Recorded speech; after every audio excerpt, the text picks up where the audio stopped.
In addition to being probably the most beloved member of Marvel's stable of superheroes, Spider-Man is also one of its most accomplished in regards to kicking supervillain butt. And as such, he has quite a few wins under his belt against some of the most powerful baddies out there, both from within his personal rogues gallery and without. So let's go through and take a look at some of the more dangerous ones that he has faced on his own. Some of the ones that even the entire Avengers roster would struggle against. From a giant fraud to a cosmically powered extreme sports enthusiast all the way to a crimson nightmare, let's go ahead and dive right into it.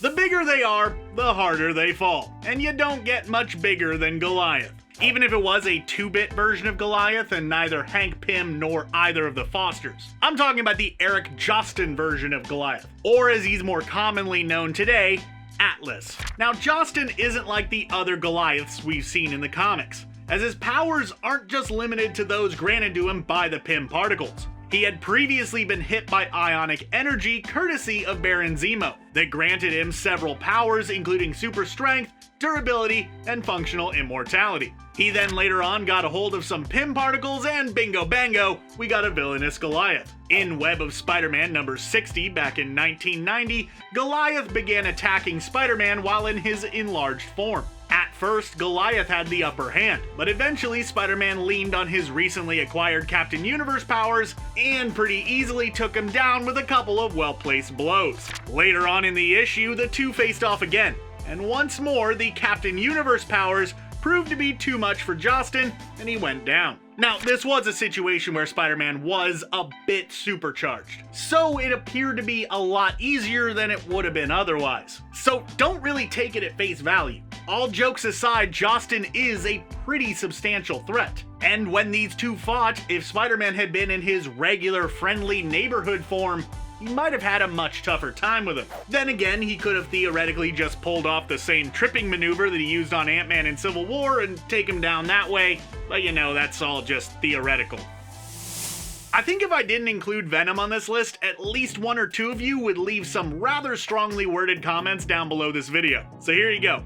Venom. Though really, to be honest with you, I'm more or less just going to use this entry to talk about symbiotes in general, as Spider-Man has gone up against a lot of them over the years. So I'd be remiss to not include a character such as Carnage on this list somewhere, but you know, I didn't want to have this entire thing just filled up with symbiotes, so I'm going to put them all right here. But Venom is arguably the most powerful of all of them, so he gets his name on the entry. And yes, I know that Carnage might be arguably more powerful on paper, but Venom eventually became the King in Black himself. So, you know, that kind of makes him the top dog among symbiotes, which means that my statement stands. Now, given that symbiotes were introduced via Spider-Man and the whole black suit debacle, it's only natural that they would have faced off against each other on numerous occasions. And some of those face-offs wound up being some of the most iconic battles that Spider-Man has ever fought in his long comic history. This connection between him and them actually granted them the ability that lands them the spot on this list. That being the fact that they are basically invisible to what might be Spider-Man's most potent power,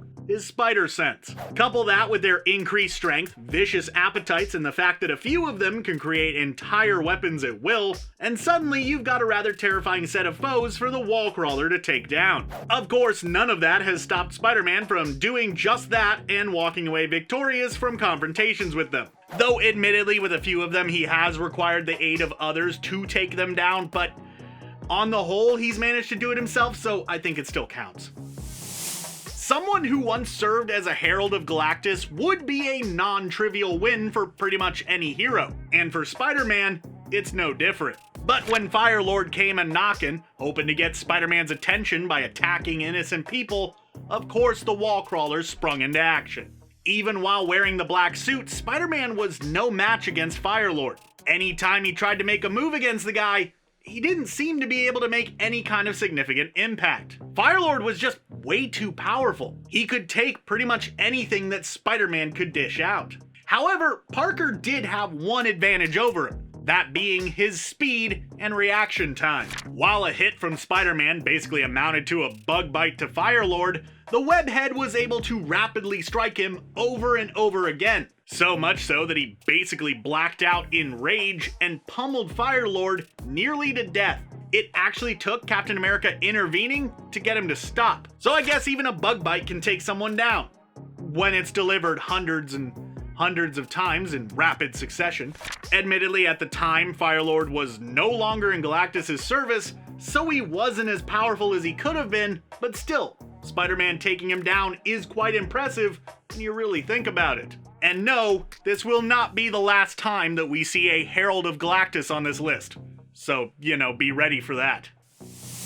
You might know him from some of the earliest memes on YouTube, but Juggernaut is no laughing matter. As was illustrated fairly well in Deadpool 2, and not nearly as well in X-Men The Last Stand, this behemoth of a mutant is capable of a lot. I mean, he literally tore Wade Wilson in half in a clip that I cannot possibly show in this video without getting hit by the yellow checkmark of doom. So, just use your imagination. You've probably seen the scene, so you know what I'm talking about. In addition to his strength, once he gets moving, he is virtually impossible to stop. Something that Spider-Man learned personally when he faced off with the helmet-wearing Chonkster during 2 issues of The Amazing Spider-Man, number 229 and 230. In that story, Peter Parker faced off with the Juggernaut, and despite his better efforts, the big guy basically just shrugged off all of his attacks as if they were nothing. Kinda like how it was with Firelord. There's actually a bit of a trend starting to develop if you're paying attention. Eventually, the brawl led the two to a construction site, where through some quick thinking, Parker was able to utilize some wet concrete to trap the Juggernaut, effectively stopping him from being able to move. It was a pretty great solution to the problem, though I would guess that he's probably not going to have access to another pit of fresh concrete if he ever faces off with Juggernaut again. That being said, Peter Parker's a pretty smart guy, so I'm sure he'll figure something out. Maybe, I don't know, it's kind of hard to tell. It's really up to the writers. With so many different versions of Spider-Man floating around out in the Marvel Universe, and trust me, there are a lot of them, it was only really a matter of time before someone set out to try to take them all out, permanently. Which is exactly what the Inheritors, antagonists of the Spider-Geddon story arc, set out to do. These baddies, hailing from Earth 001, are basically like some kind of weird, bizarro vampires who feed off of the life force of totems, which are basically the multiversal connections between animals and humans. They have a particular taste for spider totems, which brings them into direct conflict with the multiverse's spider people. And they do a heck of a job hunting them down, taking out some of the biggest and nastiest Spider-Man variants, including a werewolf version of the hero, which is just crazy when you think about it for longer than about 10 seconds. They also managed to do some serious damage against a cyborg Spider-Man, and probably would have been able to take him down if he wasn't able to be saved at the last second. Naturally, their attempts to eradicate the multiverse of spider people eventually got the attention of said spiders, who teamed up with some of the remaining versions of the many different Earths, forming a Spider-Man and Spider-Woman focused super team.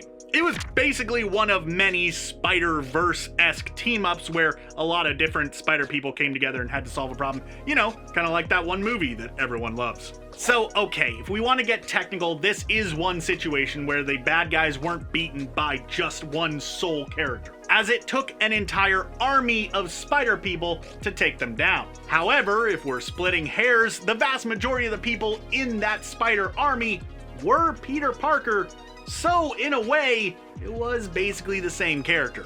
As long as you ignore all of the other spider people who aren't Peter Parker, like, Gwen Stacy and Miles Morales and all that, then yeah, this totally would work.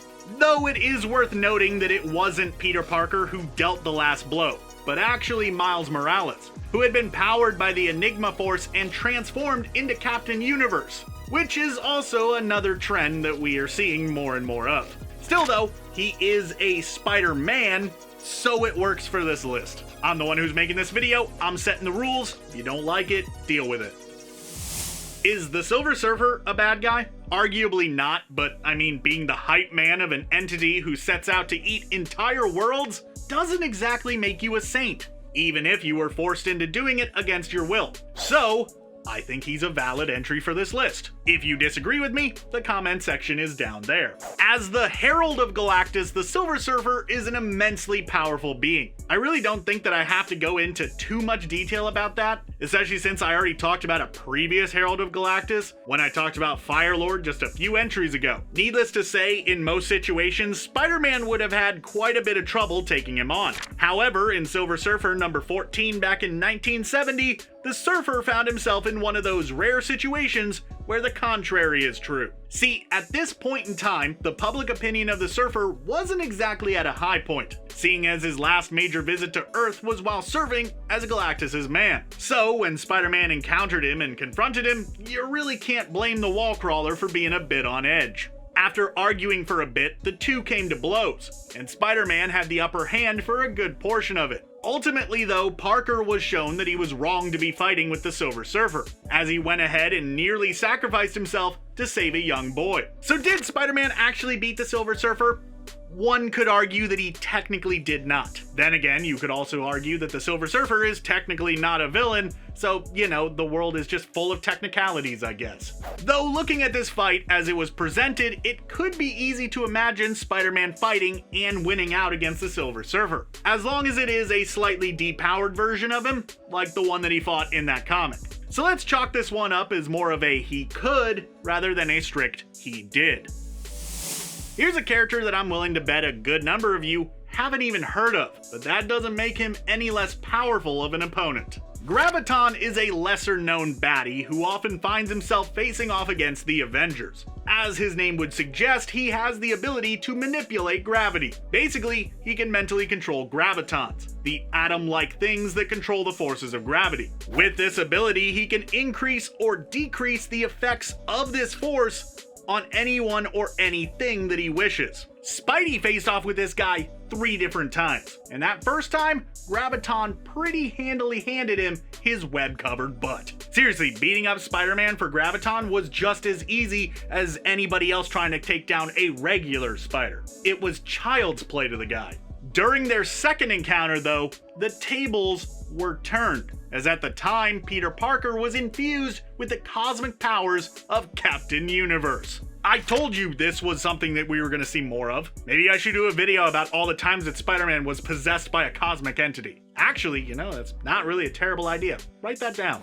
Anyways, these powers allowed him to take Graviton down fairly easily. In fairness to Graviton though, there aren't many people who can stand against such raw power. After Parker lost those powers though, that's when the third confrontation between him and Graviton took place, as he, along with a slew of other villains that Spider-Man had whooped the tar out of while he was cosmically powered, all teamed up and went after him. Can't really say I'd blame them. If I got beaten up by a scrawny white boy with space powers after he lost said powers, I'd probably want a little bit of payback myself. For his part, Graviton put up a fairly solid fight, managing to send Spider-Man floating away into the sky, though he was able to use his webs to bring himself back down to Earth. Things quickly went rather pear-shaped for old Gravity Boy, as the webhead managed to get to him and knock him out with a single punch. So, okay, admittedly, his fights with Spider-Man weren't the best showcases of his power, but Graviton is an Avengers level threat. So seeing Spider-Man take down someone that an entire roster of Earth's mightiest heroes have struggled with in the past does definitely count for something. I don't know what it says about Graviton's incompetence as a villain or Spider-Man's just overall overpoweredness, but you know, either way, still impressive.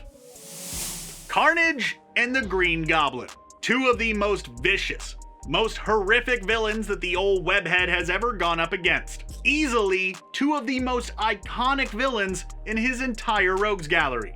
But what happens when you combine the 2? What happens when Norman Osborn becomes the host of the Twisted Red Symbiote? You get the stuff of nightmares. You get the Red Goblin. After being permanently relieved of his powers via nanotechnology, Norman Osborn struggled to find ways to restore what he had lost. After failing to study magic, he instead got his hands on the Carnage symbiote, which had been kept in a lockbox for quite a while. After bonding with the goo monster, he had it eject all of the nanites from his body, allowing him to once again use the Goblin formula to restore his Green Goblin powers. So what we wound up with was a combination of the Green Goblin and Carnage, which is cool and all, but that doesn't seem super threatening, right? Well, here's the thing.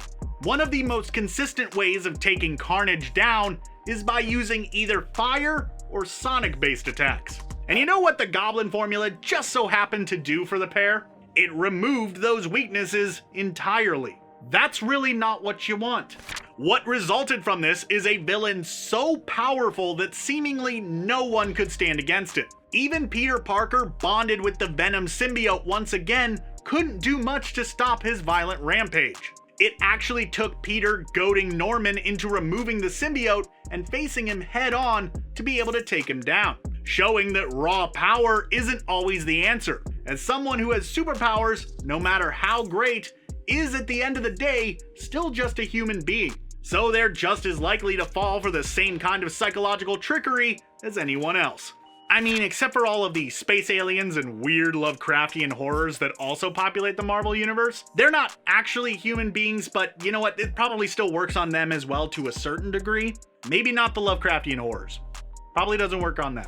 So was Red Goblin the most powerful foe Spider-Man has ever taken down?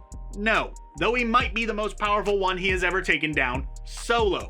Plus, I mean, that guy is just terrifying to look at. And if I'm gonna wind up with a new sleep paralysis demon after making this video, I'm gonna make sure that you all are forced to have a new one after watching it. So there you go. I am sorry though, that's my bad. Hey everybody, I'm John Aljets. I made this video and now I want to know what you think. What villain that Spider-Man has taken down do you think was the most powerful? Be sure to let me know your thoughts down in the comments below, or go ahead and shoot me a response over on Twitter. I'd love to hear from you. Thanks for watching, and be sure to subscribe to CBR for more great videos just like this in the future.